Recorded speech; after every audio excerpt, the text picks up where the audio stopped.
aujourd'hui, je vous présenterai une introduction à la création de véhicules personnalisés dans Autotune.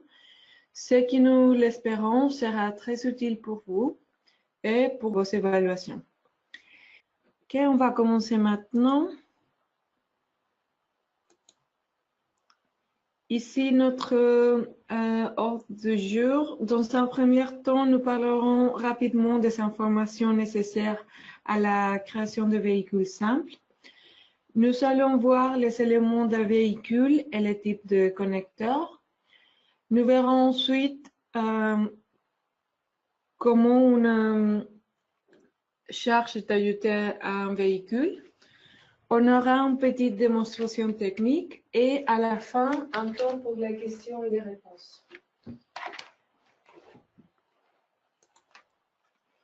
Pour commencer, il faut disposer des informations nécessaires sur le véhicule que nous souhaitons créer. En général, nous pouvons obtenir du fabricant les dimensions principales nécessaires, soit l'empattement, la longueur et la largeur totale du véhicule. Donc, pour créer un véhicule simple dans Autotune, il est nécessaire d'indiquer dans cet écran les valeurs de l'empattement qui va ici. L'empattement, c'est la distance entre le cieux avant et le centre du groupe des cieux arrière, c'est-à-dire ici entre les deux roues. Chaque fois que nous avons, chaque fois que nous avons plus d'un essieu, à l'avant ou à l'arrière, nous devons prendre la distance à partir du centre des roues du groupe d'essieux. Donc, ensuite, nous devons indiquer le porte-feu. Ça, c'est le porte-feu avant qui va dans ce champ. Et ça va de l'avant du véhicule au centre du premier essieu. Après, nous devons également indiquer la longueur totale et aussi la largeur totale du véhicule.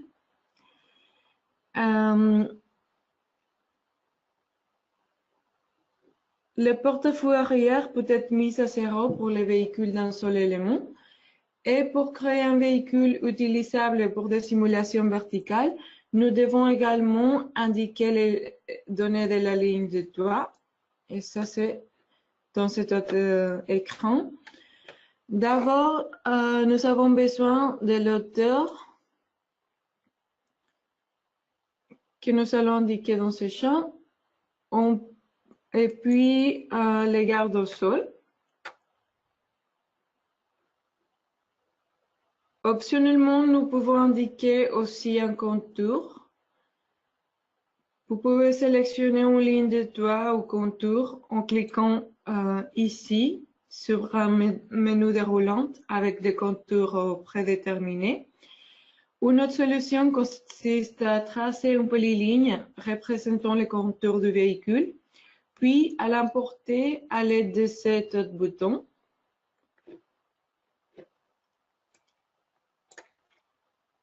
La prochaine étape consistera à définir le nombre d'essieux par groupe d'essieux. Dans ce cas, ce bus n'a qu'un essieu dans le groupe d'avant et deux dans le groupe d'arrière. Et ça peut être modifié. Ensuite, nous devons indiquer la distance entre la trace extérieure des pneus. Et enfin, cliquant sur l'icône des pneus, s'ouvre cette fenêtre où l'on peut indiquer les dimensions des pneus, l'anthrax et la largeur des pneus lorsque nous avons plus d'un essieu dans un groupe. Sur la valeur de la trace, il est important de noter que les fabricants normalement publient la dimension qui part du centre d'un pneu au centre de l'autre. Cependant, Autotune nous demande la distance par rapport à l'extérieur des deux. Donc, si tel est le cas, nous devons ajouter la largeur d'une roue à la valeur trouvée ou selon soit nécessaire. Un aspect extrêmement important pour définir les caractéristiques de braquage de véhicule est le délai contre-braquage et l'angle de braquage maximum. Mais en effet, il est très rare que les constructeurs révèlent l'angle de braquage maximum. Donc, l'information que généralement on pourrait trouver, c'est le rayon de braquage minimum. Maintenant, avec cette information, nous pouvons calculer l'angle de braquage maximum. En cliquant sur la calculatrice, apparaît cette autre fenêtre dans laquelle nous pouvons sélectionner le type des rayons, ajouter la valeur et cliquer sur Appliquer. AutoTone va calculer ce qui est nécessaire pour que notre véhicule tourne correctement. Une autre donnée dans la configuration de notre véhicule est de définir les essieux arrière comme directionnels, si c'est le cas bien sûr. Dans ce cas, vous devez modifier le type de direction. En cliquant sur ce menu déroulant, on peut sélectionner avant et arrière, par exemple. Et puis, vous devez indiquer quel axe seront fixes. Un autre niveau de personnalisation possible consiste à ajouter des modèles 3D ou des vues en plan réaliste. Ces modèles permettent de mieux illustrer une présentation et que votre simulation soit plus facile à comprendre pour ceux qui ne sont pas familiarisés avec les véhicules de simulation. Pour ajouter votre propre modèle, vous devez disposer du dessin de véhicule en fichier de CAO. Vous devez ensuite suivre une série de directives pour les noms de fichiers et les noms de couches afin que cette information puisse être interprétée par AutoTune. Toutes les instructions en détail se trouvent dans les fichiers d'aide AutoTune que vous pouvez ouvrir en cliquant sur les points d'interrogation situés à droite du menu d'AutoTune. Une fois que les dessins sont prêts, les fichiers doivent être placés aux emplacements de dossiers qui sont indiqués dans cette diapositive. Donc, pour les profils et pour le plan réaliste. Et puis, il faut noter que ici, personnalisé, c'est le nom de la bibliothèque par défaut lorsqu'on crée un véhicule. Mais vous pouvez utiliser personnalisé ou sinon, si vous savez en anglais, c'est custom ou le nom de la bibliothèque que vous avez spécifié. Et ça va être, vous allez trouver ce dossier ici, mais ça doit être changé. Nous verrons maintenant dans le cas des véhicules composés, les connecteurs les plus courants avec lesquels les pièces sont assemblées. Notre premier type de connecteur est l'attelage. Ce connecteur permet l'articulation à l'arrière du véhicule, donc ici, mais la barre sera fixée à l'avant de la remorque. Le deuxième type de connecteur est le connecteur de direction complète. Ce connecteur relie le camion ou le tracteur à un essieu articulé dans la remorque. Cela introduit un autre point de rotation et la barre, bien qu'elle soit considérée comme faisant partie de la remorque, se comporte en réalité comme un composant séparé. Ensuite, nous avons le semis. Ce troisième type de connecteur correspond à la cinquième roue, auquel cas la remorque est montée sur les camions. Nous avons ensuite les points avant et arrière qui déterminent la position du connecteur par rapport au groupe d'essieux. Dans le premier exemple, nous avons une semi-remorque avec les points avant, ce qui signifie que le connecteur est situé devant le groupe d'essieux arrière du camion. Après, si vous avez besoin que le connecteur soit centré, comme dans le deuxième exemple, là, il n'importe pas la position du point que vous choisissez. Il vous suffit d'indiquer 0 dans la distance par rapport au groupe d'essieux. Et l'épaule arrière du troisième exemple montre les connecteurs situés derrière les groupes d'essieux arrière du camion. Maintenant, dans cette diapositive, vous pouvez voir plus de détails de l'interface pour les véhicules composés. Je vais vous montrer où vous devez placer les dimensions. D'abord, les porte-à-faux avant du premier élément, nous le mettons dans ces champs. Puis, la longueur de la cabine correspond à cet autre champ. Après, ici, l'empattement et la position du connecteur par rapport au centre d'essieu est indiquée ici. Ensuite, on va à la partie remorque. Encore une fois, nous avons le porte-à-faux avant, la longueur de la remorque et l'empattement de la remorque qui, dans ce cas, va du connecteur au centre de l'essieu arrière. Pour les véhicules plus complexes, avec deux ou plusieurs éléments ou des véhicules spéciaux, nous avons besoin de plus d'informations que celles dans les exemples précédents. Lorsqu'on crée un véhicule composé, il est vraiment important de définir l'angle d'articulation et les limites de direction, donc les limites de tangage et roulis. Pour les véhicules à direction avant et arrière, comme dans certains transports spéciaux, il sera également nécessaire de déterminer l'équation de braquage. L'équation de braquage peut être indiquée dans cette interface et l'équation de braquage entraîne la relation entre la direction des roues avant et le comportement des essieux arrière. Et c'est une information que nous devons obtenir du fabricant. Pour terminer, nous pouvons ajouter des charges à notre véhicule. Ici, nous avons deux exemples pour lesquels nous recommandons d'utiliser des charges. Un peut être le véhicule chasse-neige, auquel la lame peut être ajoutée en tant que chargement. Autres sont des machines agricoles nécessitant un élément avant ou arrière supplémentaire. On va passer à la présentation technique. Ici, j'ai un dessin avec quelques contours que je vais utiliser. Nous allons ouvrir pour commencer l'outil de véhicule. Et j'ai ici un camion que je vais utiliser pour créer un nouveau véhicule. C'est le gabarit camion EU de la bibliothèque CEREMA. Pour créer un nouveau véhicule, je peux utiliser ces boutons, créer un nouveau véhicule ou copier un véhicule. Nous allons cliquer pour copier les véhicules, ainsi toutes les informations seront copiées et apparaissent dans cette interface.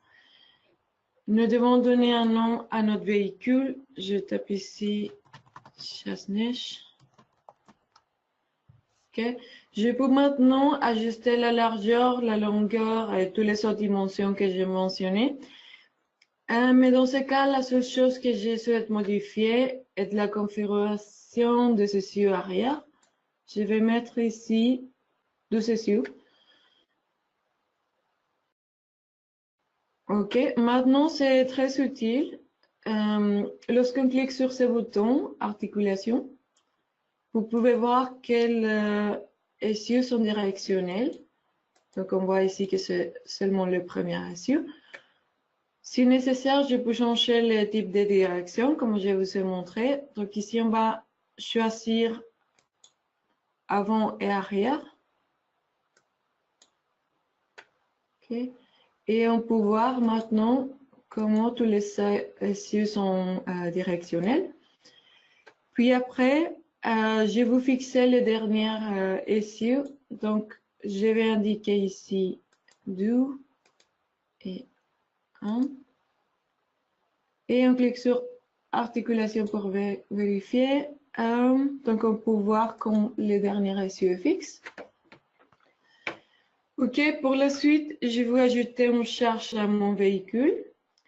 Pour cela, je commence par placer les véhicules dans mon dessin. Donc, je vais fermer cette fenêtre. Je dis OK.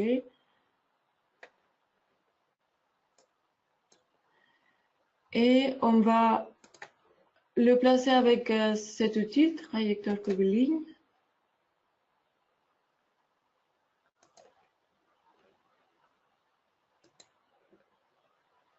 OK. Et maintenant, je vais aligner la lame de mon véhicule.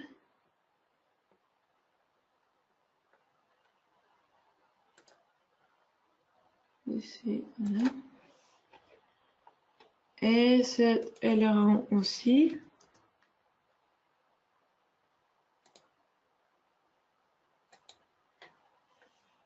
OK. Disons que c'est comme ça que je vais avoir la lame et l'aileron. Donc, on retourne à le véhicule. On va donc afficher et modifier les détails du véhicule. OK. Et ici, nous avons l'icône définir des charges. Je clique dessus pour avoir cette autre fenêtre. Et ici, on peut importer la charge. Lorsqu'on clique, on peut sélectionner une polyligne. Ici, nous indique sélectionner une polyligne représentant la forme de la charge. Et ensuite, il faut indiquer un point de référence. OK. Donc, par défaut, Autotune lit les points qu'on a choisis avec les points au milieu à l'avant du véhicule. Ici, donc c'est la référence qui nous convient le mieux. Et je peux faire la même chose avec l'aileron. Donc, je sélectionne la polyligne. Il faut noter que les éléments pouvant être sélectionnés sont des polylignes fermées. Et pour cet élément, je vais encore sélectionner ce point de référence. Et ça me positionne exactement l'élément où nous en avons besoin. À notre option consisterait à indiquer manuellement les distances ici par rapport au point de référence choisi et le point à l'avant du véhicule. Si nous voulons créer une charge en 3 dimensions, c'est possible aussi, il faut l'indiquer. Et ici, on peut mettre l'auteur. OK, donc après l'ajout des charges, notre chasse-neige est presque prêt. Je vais juste faire une modification. Nous avons ici un profil qui ne représente pas correctement notre véhicule. Et nous pouvons aussi choisir parmi les profils préchargés dans ce Autotune. Nous avons beaucoup d'options ici. Donc, je pourrais, par exemple, choisir un camion à 12 essieux arrière. Mais dans ce cas, je vais choisir un autre que je connais, c'est un chasse-neige.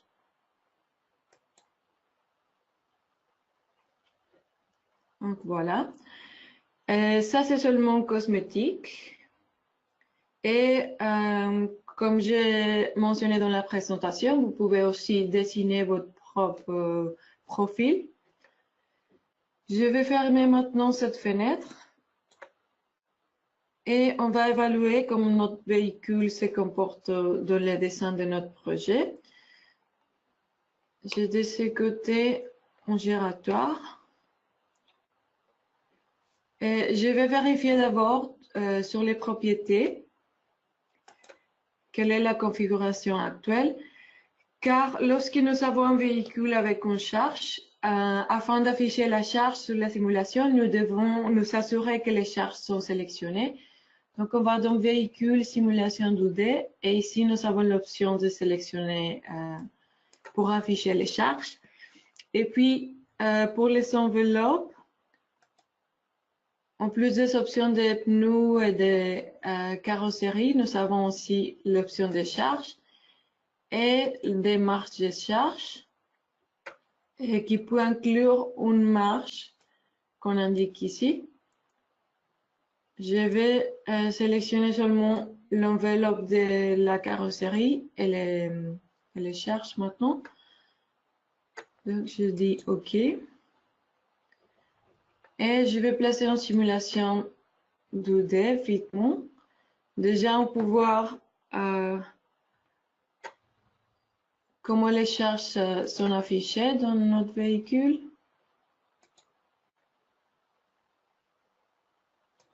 OK. Et on peut voir en bleu les enveloppes de la carrosserie du véhicule et puis en rose les enveloppes de charge. OK. Ensuite, nous avons un autre exemple et pour vous montrer OK.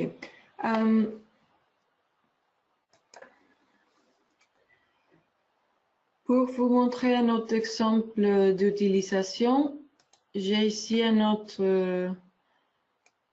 semi-remorque de la bibliothèque Transport Trailer que je vais utiliser ce véhicule pour simuler une grue. Il y a déjà des grues dans la bibliothèque Autoton que vous pouvez utiliser bien sûr, mais avec cet exemple, je vais utiliser un semi-remorque pour vous montrer qu'il est également possible d'ajouter une charge à un véhicule existant dans la bibliothèque. Ce véhicule fait partie de la bibliothèque, des bibliothèques basées sur les spécifications du fabricant, qui est disponible pour les utilisateurs de AutoTorque Pro avec un abonnement de maintenance. Comme ce véhicule est constitué de 2 éléments, il faut s'assurer que nous plaçons la charge sur le bon élément. Donc, on va passer avec ces flèches à l'élément suivant. Et nous avons ici une autre flèche rouge qui nous indique la partie que nous sommes en train d'éditer, cette flèche-là. Donc, je vais sur définir les charges.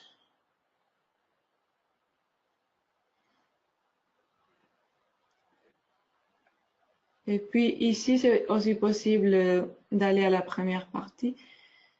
On va importer la charge et je vais sélectionner ces contours-là. Et j'indique un point de référence ici.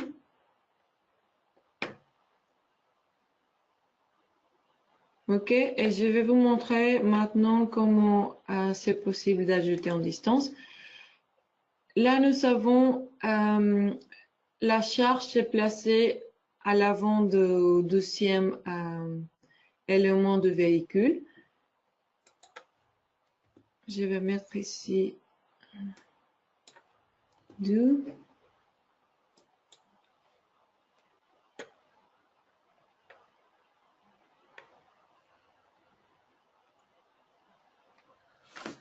OK, et comme ce véhicule a une vue en plan réaliste, et c'est pas très possible de différencier clairement la charge, je vais sélectionner dans les propriétés.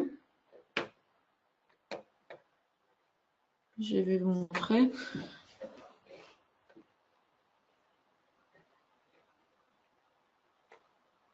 OK, on va fermer ça.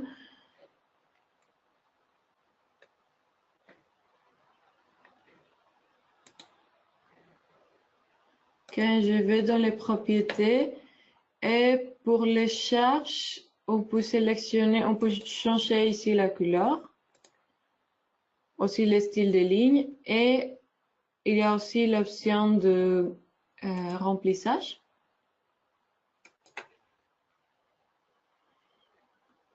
OK, donc maintenant je vais placer une autre simulation de ce côté-là.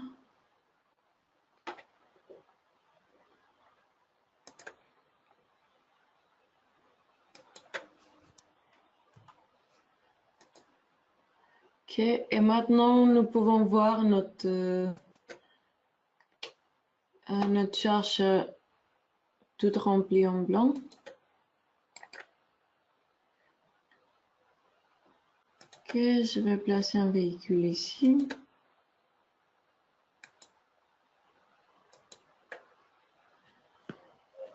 Et bon, grâce à cette option, nous pouvons également apprécier quel est l'impact d'une charge sur la remorque. Okay, je vais retourner vitement à la présentation. Nous savons également sur demande les services de création de véhicules. Le service est offert par notre équipe d'ingénierie pour vous aider à configurer des véhicules qui ne font pas actuellement partie des bibliothèques autochtones.